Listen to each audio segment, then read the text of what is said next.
Skip to content. On March 18, a robot-driven Volvo operated by Uber hit and killed a pedestrian in Arizona. Advocates for automation maintained that the tragedy shouldn't detract from the likelihood that driverless technology is eliminating human error and making driving safer. But the death, and a fatality 5 days later that involved Tesla's Autopilot driver assist system, were unusual in another way. They were rare instances in which driverless car companies were forced to share data about how their systems work, in this case with investigators. A schism is developing in the driverless car world, but not between fans and foes of robot cars. Instead, on one side are driverless car advocates who believe data transparency will lead to safer deployment of driverless vehicles and help alleviate public fears about the strange and disruptive new technology. On the other are some automobile and technology companies that, for good commercial reasons perhaps, prefer to keep their workings cloaked in mystery. The lack of transparency about the workings of sensors, logic processors, mapping systems and other driverless technology, like the debate over robot car regulation, could shape public perception of the nascent industry, said Bryant Walker-Smith, a law professor at the University of South Carolina. Essentially, the public will be looking to see whether these companies are trustworthy, he said. Something went wrong. These are the things that went wrong. Here's why they went wrong. Here's what we're going to do about it. The stakes are high. Driverless vehicle technology is expected to roil major segments of the world economy, and market forecasters predict several $100 billion a year in revenue for the winners.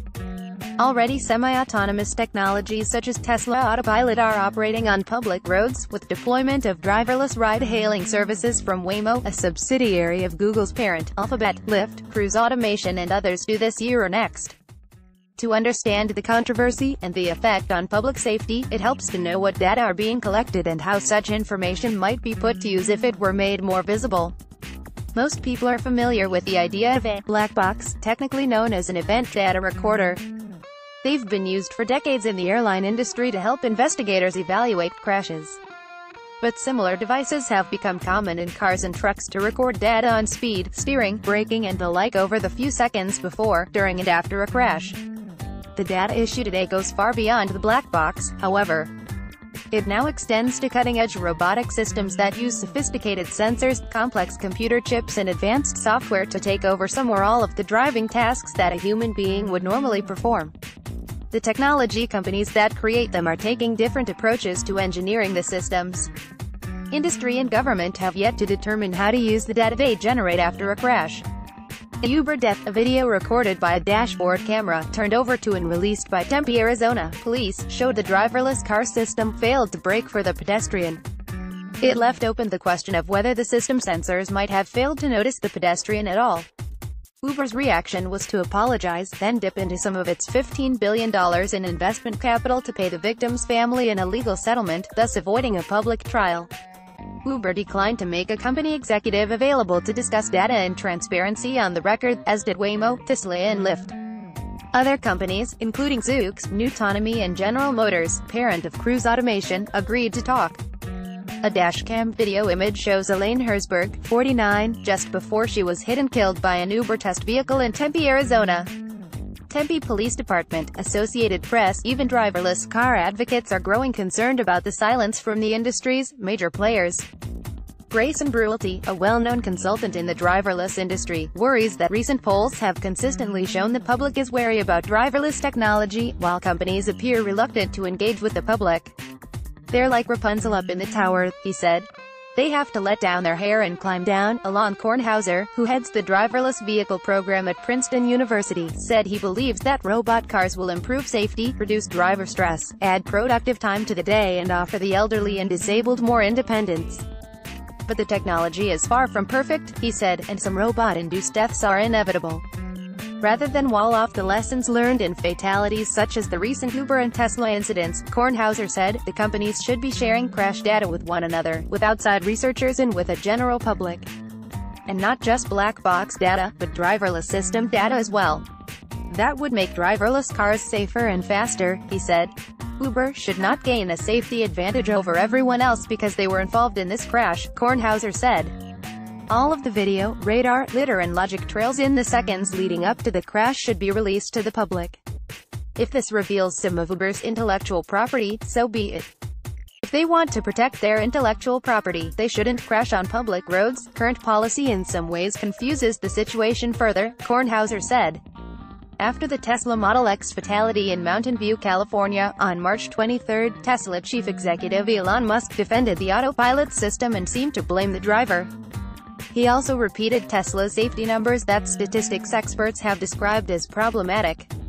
Musk's words caused a public spat with Robert Sumwalt, head of the National Transportation Safety Board, who kicked Tesla off the investigative team.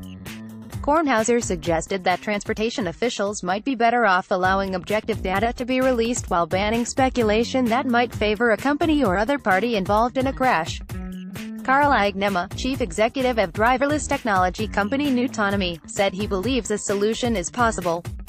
There is a concern, as in any other industry, that, if you share knowledge with a competitor, you might enable them to move more quickly, but if the trade-off is a higher level of safety, he said, I'm fine with that. Waymo CEO John Krafcik in March, announcing the company would buy up to $20,000 electric Jaguar I-Pace cars for its planned driverless ride-hailing service. Mark Lenehan, Associated Press, elements of the aviation safety model could be applied to driverless technology, he said. Airlines face far stricter requirements than automobiles on black box data, and they confidentially share data with one another to improve safety. Eventually, government investigators reach conclusions and some of the data is made public.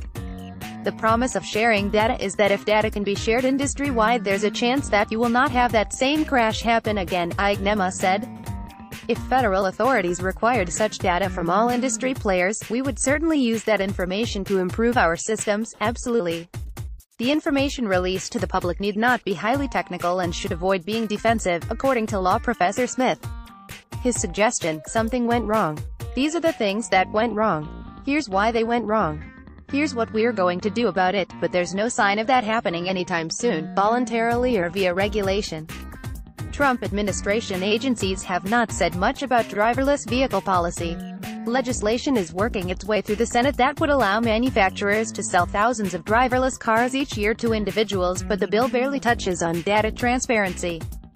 A similar bill quickly passed the House of Representatives last September.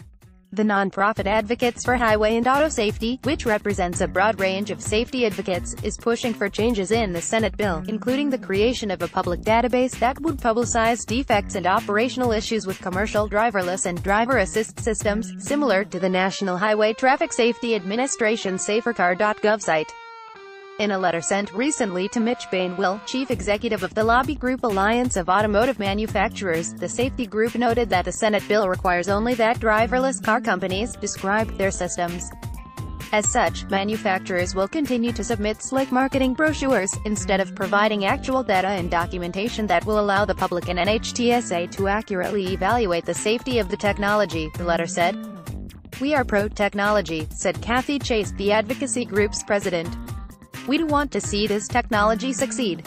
We do want to see fewer people being killed and injured, but if driverless vehicle companies retain full control of system safety data, she said, you have the fox guarding the hen house.